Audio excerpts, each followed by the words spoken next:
It is. It's very chaotic, and it's very challenging to. Yeah, I remember on in 2024 Temple Burn night, we were trying to drive back to just center camp in a four-person, very small vehicle, and we literally had to get out and walk the vehicle back. The visibility was that bad. Right, and And I'm just talking even on a clear night it can, because you have people who are vectoring. One of the most challenging things mutant vehicle owners will tell me is a not well lit e-bike that drives from behind you across your path at an angle in very close proximity, because you don't see them coming until they're right there. And all of a sudden there's something in your headlights 15 feet ahead of you, and the person's not paying attention to you at all, and you didn't see them, and you slam on the brakes because that's what you're used to doing. And slamming on the brakes, if you've got a vehicle that's got 40 people on it, can throw 40 people to the end, and that's how some people get injured. But our biggest injuries have been well, we've had two fatalities, and both of them had involved a similar situation. And we've changed one of the safety rules we have is directly related to this. In one case, first case, a woman was trying to get off of a moving mutant vehicle, and the vehicle was a bus, and the bus was towing a trailer that had like a generator, a big heavy generator trailer, and she misstepped and fell back in towards the vehicle and was run over by the trailer. And the other incident was somebody trying to get on a bus that on a bus that had a rear entrance, and the exact same thing. It had a big trailer, and we now have a very specific and strict rule that any vehicle that has a trailer has to have a barrier between the tow vehicle and the trailer that keeps anyone from getting into the space in between the tow vehicle and the trailer. And it has to be at least down to 12 inches off the ground. And, there's some very specific rules, but it's basically so that nobody can get in between a vehicle and trailer and be run over in that way. And when I talk to mutant vehicle owners and we talk about safety, and we're trying to be more regular in having, we now have once a month DMV office hours, where we have a Zoom call where we invite any mutant vehicle owner who wants to come and have questions. But we've also done forums in the past where we've invited mutant vehicle owners like en masse to a large webinar. I'm very emphatic about, the fact we talked earlier about 1%. You're one of the 1%ers. Driving a vehicle at the event is a responsibility, especially if the vehicle's supposed to be fun. I know it's supposed to be fun, but you can never forget that, especially with the larger vehicle, you've got a few tons of metal driving around an event that's got 75,000 people who are not necessarily paying attention to you. And if you're going to go out there and drive, yes, you're having a party, but whoever's driving your vehicle has to really understand that that's a responsibility that you have to take seriously. And I show the list of people and who've been, seriously injured or hurt by vehicles at the event. And I'm like, this is a list that I never want to see grow. None of us do. And the people who are driving the vehicles, especially the ones that killed the two participants who were killed, they haven't been back to the event ever. I mean, this was so traumatic for them. And I don't want to wish that on anybody. So I'm very emphatic about that. And it's, not what most people want to, discuss about bringing, this fun thing to the event, but it is really important. The other thing is, the other issues with safety have to do with things like flame and lasers. And we had some incidents this year that I'm still working on following up on. And we have incidents with both. And one of them was that, for those who don't know, in 2014, on Manburn Night, we have a group of rangers called Sandmen, and they're the rangers who are inside the circle, inside the perimeter of the burn, who are standing there facing outward, making sure nobody runs in towards the fire. And so they are particularly vulnerable to certain things. And in 2014, somebody who we never found out who, but apparently somebody they think on a mutant vehicle, because of where it seemed to be coming from, had what seemed to be a handheld laser and was laser pointing at the Sandmen and hit one of them in the eyes. And she was blinded in one eye and partially blinded in the other. And it was a really, really, really horrible thing to have happened. And it was really challenging on a lot of levels. And, you know, it highlighted the fact that these folks are very vulnerable to that.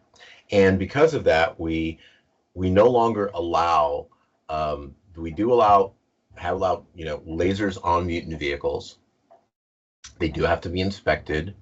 There's a very small team that is headed by the safety officer, the person who's in charge of safety for the entire event, who else inspects them. And there's criteria where the lasers cannot come. They have to be a certain height, minimum height, and they cannot come down more than horizon, to lower than the horizon. They can't scan the crowd. Yeah, and I think at Blazing Swan, laser use is also very heavily regulated, just in Australia in general. Right. And then just also going into my next talking point was just about fire as well. Well, unfortunately, flame effects are extremely regulated in Western Australia. It's very, very difficult to actually put flame effects on to a mutant vehicle and have them operating at an event such as ours. Which sucks because the fire is fun. I'll tell you, here's my thing. I talked to the Ranger Halston, the person who was injured. We have some information about it on the Burning Man site. It was injured in 2014. You know, I've talked to her a number of times. I gave her my commitment for it within the DMV. Is like, I want to make sure that nothing like that ever happens again. And I will tell you that 2 Rangers this year were injured in they were not, as far as we can say, injured to the degree that she was, but that there was a laser incident, and we're still investigating it. Yeah, I'm really upset. I mean, it's one of the things I've been spending most of my time since our event, which is 2 months ago, dealing with, because it's really serious. And it really may impact whether we have lasers on mutant vehicles again in the future. But our rule is that we determined that the only time where there's captive audiences, like literally people who can't move away because they're all once you get into the circle around the Burning Man and around the temple, once you're there, you kind of get stuck. That there's no mutant vehicles are not allowed to shoot off lasers for a certain point during that entire event until the perimeter falls. And somebody did this year. And we had another vehicle. We had vehicles that use their lasers without having been inspected, or use their flame effects without having been inspected. And so we're looking at what the consequences for that will be. It is very likely that one of the vehicles may not be invited back. And it's going to be, if that happens, it'll be one of those really fancy, really expensive, very noticeable vehicles.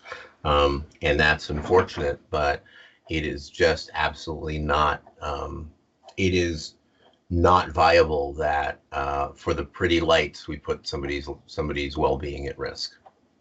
So there are things that we've had to deal with. And I've also, earlier we were talking about, safety legality. I've had to go to a legal deposition about somebody who was injured related to a mutant vehicle. Not fun. It was interesting, not fun, and it didn't really.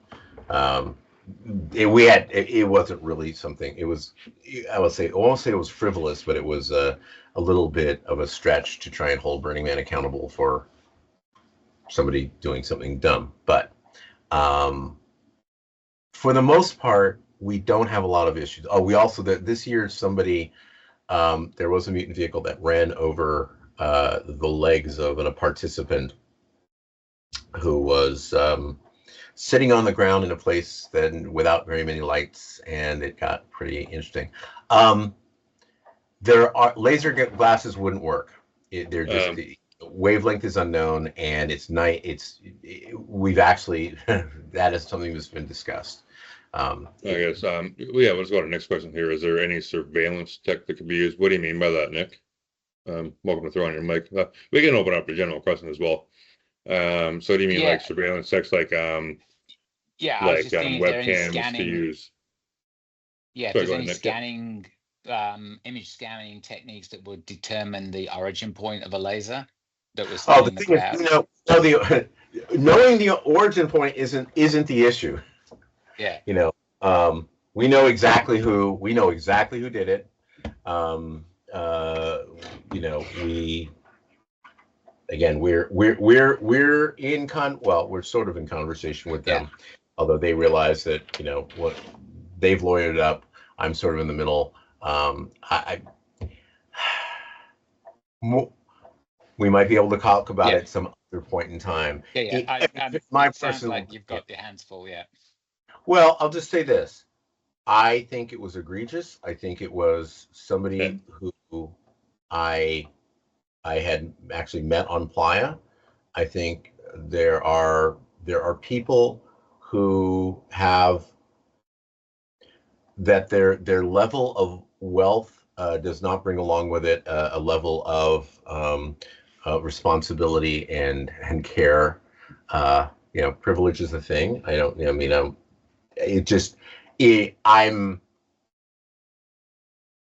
So I'm just going to interject there. Thing. I know, so I want to get. It's something I'm very upset about. And so I'm just going to try and change directions here a little bit, and maybe just open it up to general questions. Yeah. About mutant vehicles or Burning Man or anything. If people have general questions, is there anything I missed? Throw a hand up. I think we've covered all my talking points. Yeah, please.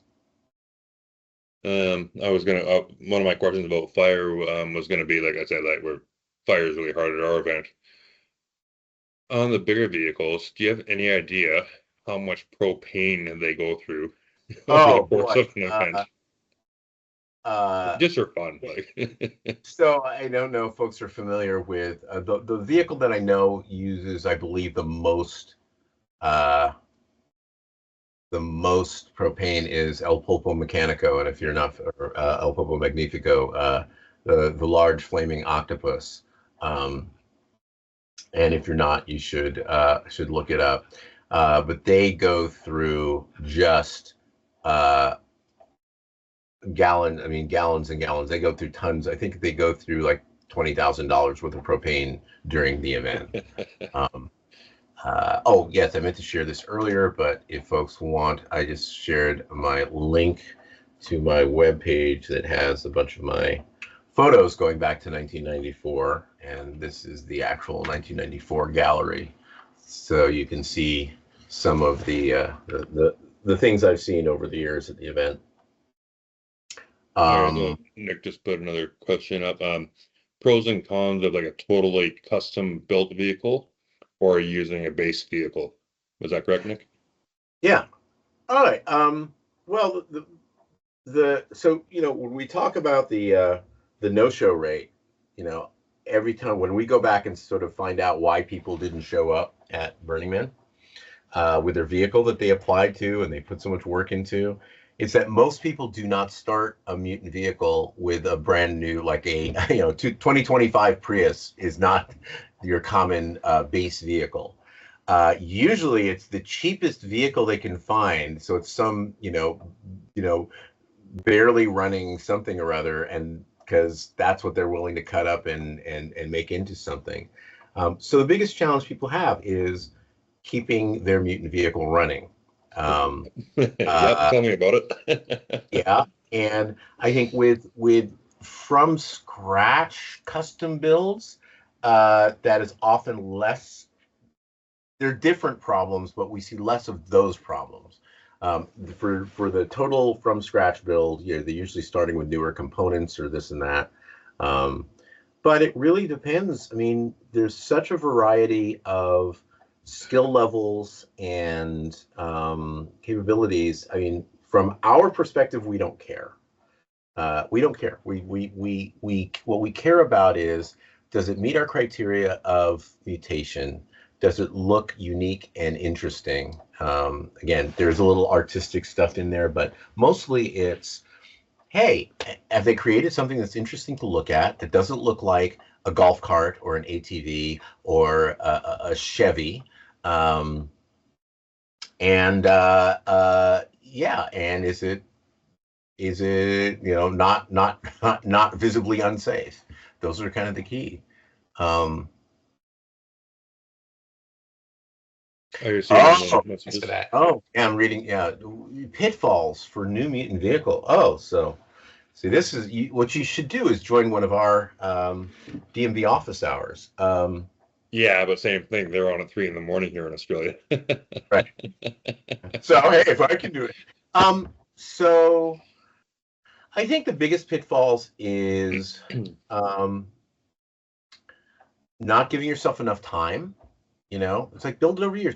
Don't some every year about mid July we start getting emails saying, hey, we applied, we're going to bring our mutant vehicle and this and that, and we're not going to get done. Maybe we'll do it next year. Maybe we'll get it there next year. And that's fine for us because, again, we have room for that and we sort of plan for that. I think the biggest challenge for most folks is trying to rush, not having a good plan, not thinking enough about weight and weight distribution. That's a really good one. Weight and weight distribution. Yeah, one of the reasons go too big, too small of a frame. All the things coming as well. Of being over ambitious. It's really easy to have these big grandeur ideas, and I think we're all guilty of it. I'm going to do this, this, this, and this, and this. And then it's a month out from the event and you're going, holy fuck, it's too much. I can't do all of this. So take your big grandeur idea and make it achievable. And for us, again, with our criteria, a lot of it is, we want to basically go, hey, I love jank. I have no, some people think that we only approve and invite these like really almost professionally made vehicles, and it's so much not true. And I should find. Give me one moment. Can you find the one person, is it like a turtle vehicle that's based on like a zero-turn lawnmower? Yes, there's that. The one that's my, I think, fairly favorite vehicle. Came in 2011. First, I mean, it's been coming every year since. And it's based on a golf cart, and it is a rocket. It's a rocket car, and it's a rocket. It is a rocket car as drawn by like an 8-year-old.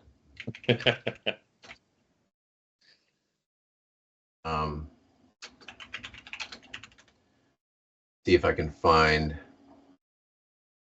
I probably won't be easily able to find and pay attention to I've got a picture of it somewhere, but it's just a lovely little thing. And it literally looks like a child's drawing out of cartoon. It is a golf cart with a PVC frame in the shape of a rocket. And then they covered that frame with fabric, and that had paint, like words painted, it had little portholes painted on it. And it looked like a rocket from like an old Tintin or Tintin, comic book. It just looked like a 1950s sort of rocket car, and it was lovely. And I think I even asked them, and I think it cost them like $500 to make in 2011. And to me, it's like that is perfect. and it was not expensive. It was janky. But it didn't look like the golf cart. You could see the four wheels is all you could see, and the rest was this little rocket ship. Are there international? Absolutely. We have a bunch from Mexico, I mean, closer rather than further. I mean, the challenge is that what is an international? I guess when that question is coming from Australia, do they mean there's overseas vehicles? Because we're an island continent, we can't just drive to the next country. Right. Well, I was going to say, that we do have vehicles we have some that come from overseas, and we have, but there are also ones that have come from overseas and then stayed here. Like we know that they basically go into storage near Burning Man, like in Reno. They're stored here, but the people who own them and come and bring and operate them live overseas. They have like one or two people here who will help like get them ready before the event. But we actually have interestingly a number from Ukraine, and we do have mutant vehicles that are based in other countries. But I can't tell. I know where the owners live. I can't tell how many of them, are shipped back and forth. I know some of them are. Well, I know Justin's typing at the moment. Justin, it's not a mutant vehicle, but you have a vehicle there. Justin's typing. Oh yeah.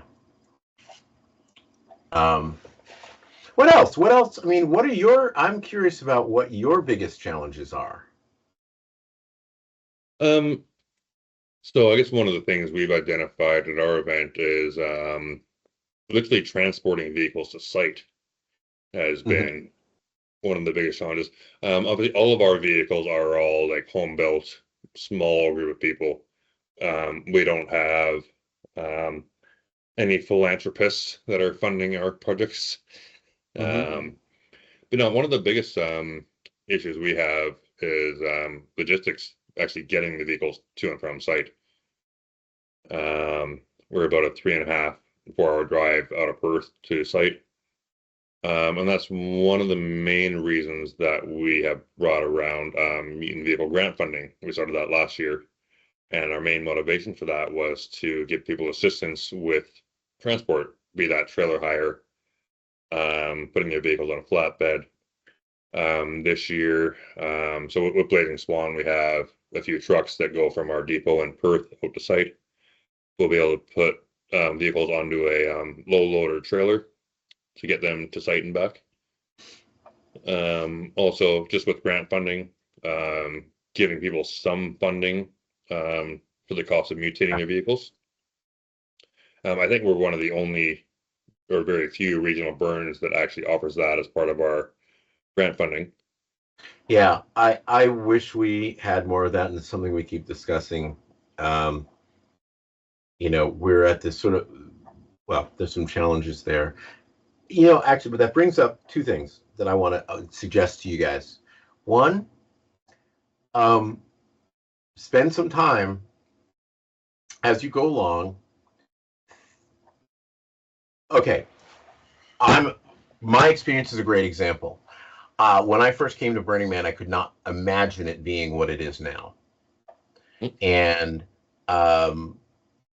even when I started with the DMV, I didn't necessarily imagine it could get to, there's so many things that we're doing now and so many vehicles of type that I can imagine before. Keep thinking devote time to thinking about what you want the future to be and where it might go, and try to prepare for that. I know that's a really, abstract thing, but especially when it comes to the vehicles that you invite and the vehicles you intend to have be at the event. And here's why I say that. When the vehicles that first started showing up at Burning Man were not vehicles that anybody built to bring to Burning Man. They were vehicles, some of them were people's daily drivers that they built just because they were compelled to build this cool kind of vehicle and bring it around. And Burning Man was this thing that happened, and they happened to come here. They saw each other, and that started this ball rolling.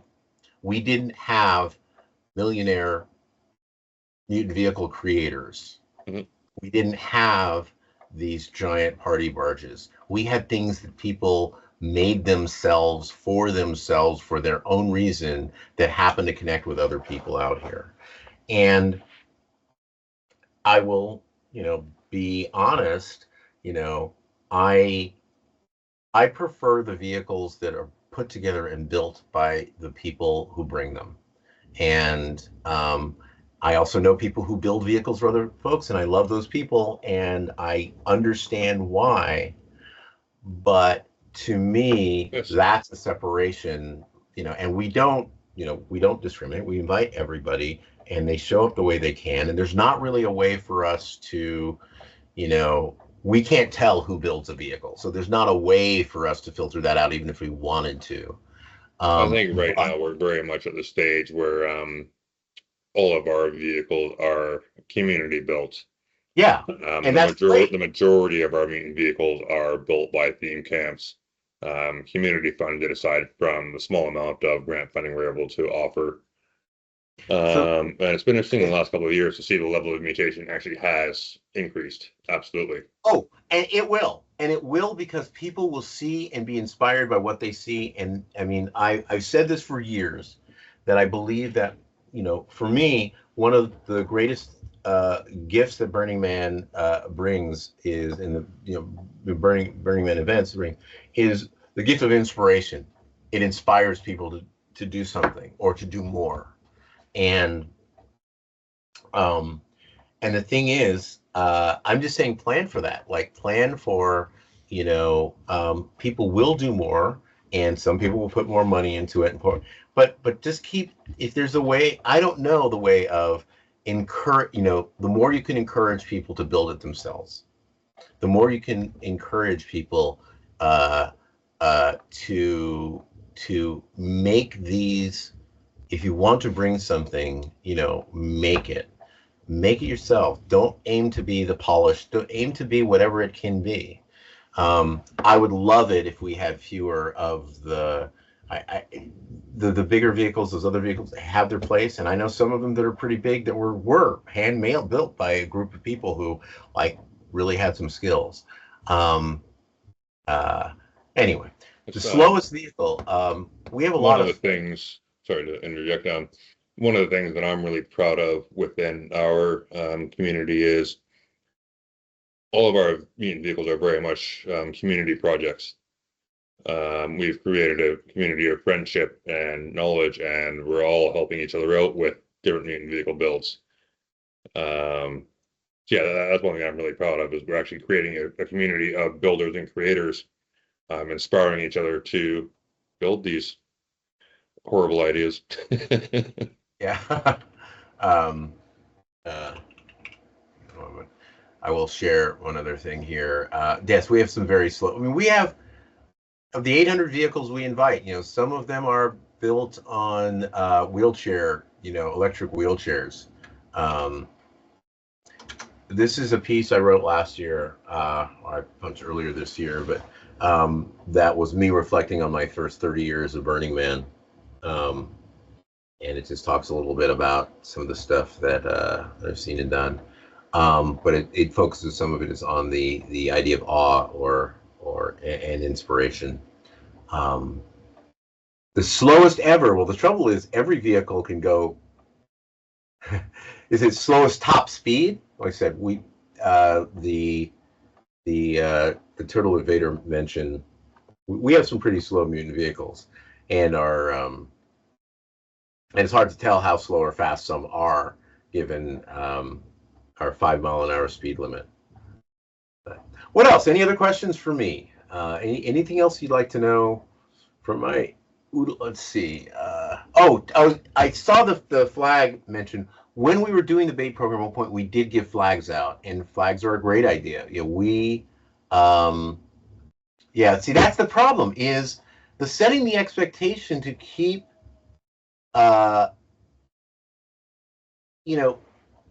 early on when people were complaining about exclusivity and people not letting them on to give rides, I came really face to face, had a number of discussions where I would hear from both sides, and there's one person saying they didn't give me a ride, and I think they didn't let me on because I wasn't good looking enough.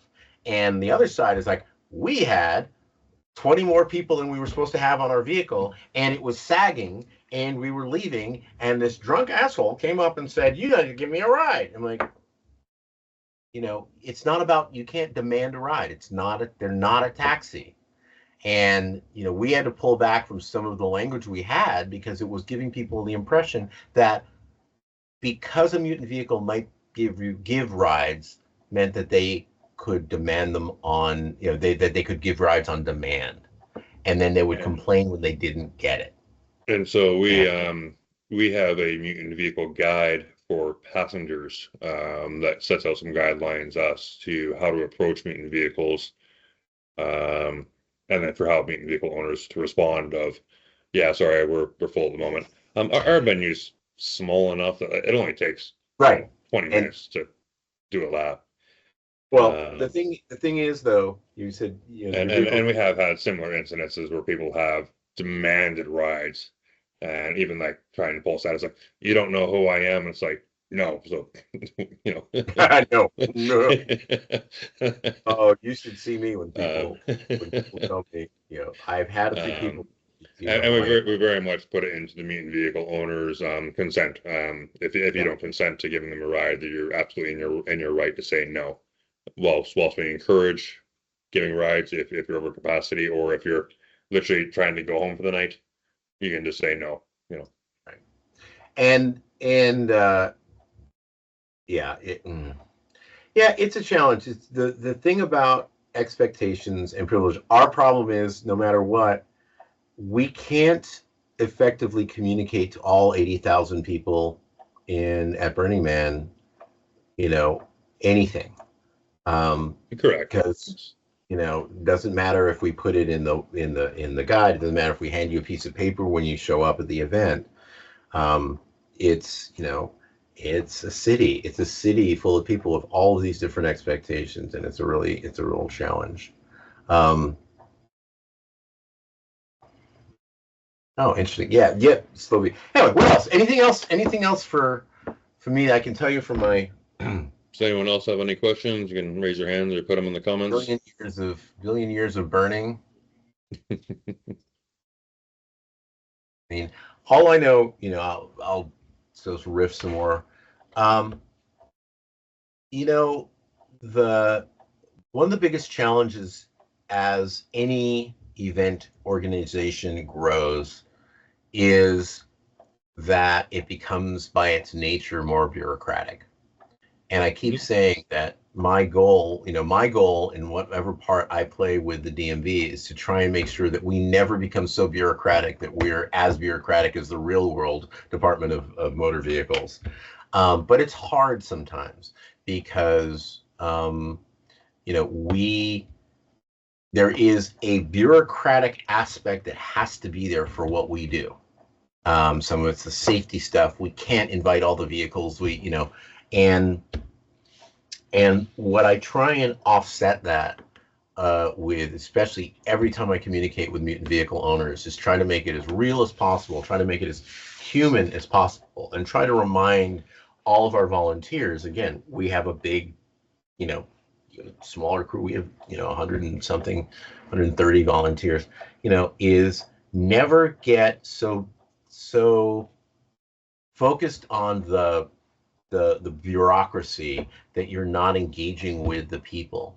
And one of the challenges we had at one point, when we were at the moment that we were having to say no to a lot of vehicles, and we were being maybe more critical at the event when we were pointing out things that maybe didn't quite meet the criteria. People were forgetting that we have the privilege in the DMV. We get to see all of the applications. We get to see the gamut of the ones we're not going to invite, the good ones, the bad ones, the ugly ones. We get to see some great stuff.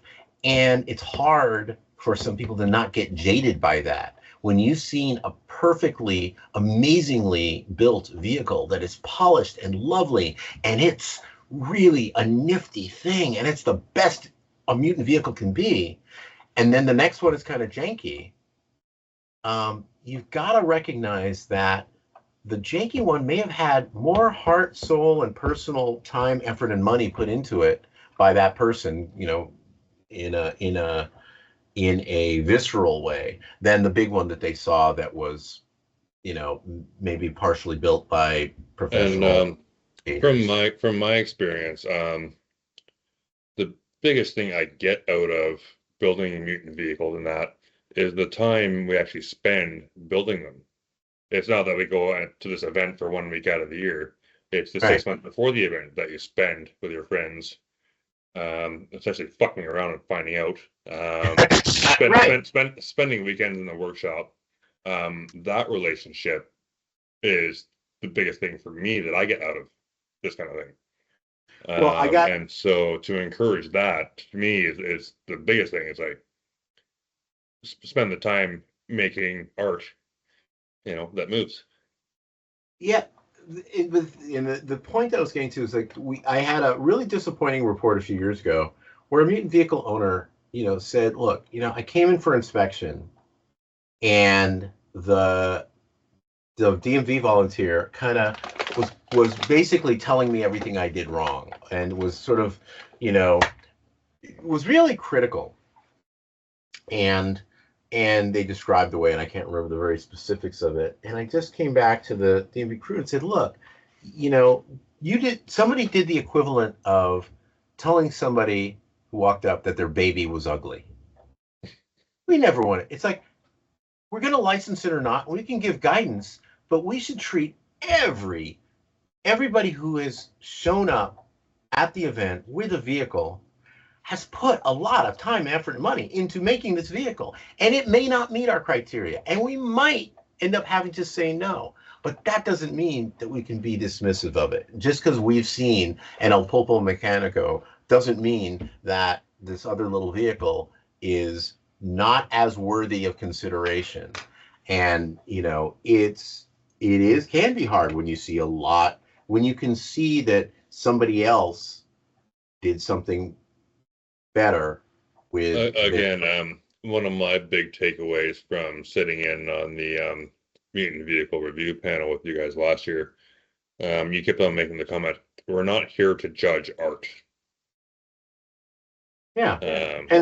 And there were times, and this is the, you know, again, these are problems you may not have for years, but there are times when people okay, I will share one more little anecdote. Yeah, sorry about all of your time here. We had a vehicle that met all of the criteria, but it was basically it was like a Roman chariot, sort of, but the main feature of the vehicle was, I would say, 2 foot in diameter, 12 foot tall penis. So the person standing in the chariot looks, you get the, and, you know, our first questions, you know, the way we have a little process of how we go. It's like the first question is like, you know, does anybody feel that this vehicle wouldn't meet at least one of our criteria? And everybody, and it's just a little voting thing, and everybody said, you know, everybody said it would meet the criteria except for one person. And I see like this little number one. I can't see the who. It's just like somebody voted, hit the button, went, and I'm just thinking to myself, wait, what? What about this does somebody think doesn't meet the criteria? So we then ask, okay, we have at least one person that feels like it didn't. You want to explain, you know, we go through this process where we, you know, explain, what do you think? Why doesn't it meet the criteria? And they sighed and they went, I don't know. I just can't vote for that. And she's like, the point was she thought it was pretty crass. And I'm like, there are children at Burning Man. I'm like, okay, this is not the worst thing that a kid can see. Anyway, we got through it, but it was just a, you know, and I just had one of those reminders of, we're not gauging whether we like it or appreciate it as art. Does it meet our criteria of mutation Is it, reasonably well constructed? Those things, and it did. And we moved on, but it's hard sometimes because people can have visceral artistic reactions to a particular vehicle. They may not like the theme. They may not like it. Some things, we haven't had too many political things lately, but every now and then something will come up and somebody will go, I can't remember where I saw it, but it might have been in a forum somewhere about like doing the DMV reviews. And it's like, at some point, we have to decide how many penis-shaped cars we're going to allow on site. Right. And honestly, the most common mutant vehicle type that we have, a lot of it comes from 15 years ago, something. We had a theme called the underwater world, and we have so many boat or boat-related cars that people took a little boat and basically took a boat, cut out a hole in it, stuck it over an ATV or a golf cart, and then hid the golf cart part, and that's fine, but there was a point where it's a very easy mutant vehicle conversion project. Yeah. And some people do it better than others. But we also said at one point, and we say in our criteria, on our criteria page, we say, we do value uniqueness. So if you're thinking of building a new car, you may want to avoid building something like something you've seen before, because there have been times when we were getting like 200 more applications than our limit. We would go through the vehicles in rounds, and if we were getting like a ton of boat cars, we'd put them all aside and wait till the end. And then if we were like, if we've got 5 more spaces, but we've got 20 boat cars, we may only invite 2 boat cars and 2 something else cars or 2 whatever. So we would be going, that's when we would do a little, curating on more like artistic merit. Anyway, all right. Anything else? Yeah. Does anyone else have any questions? More than welcome to throw on your microphones and jump in.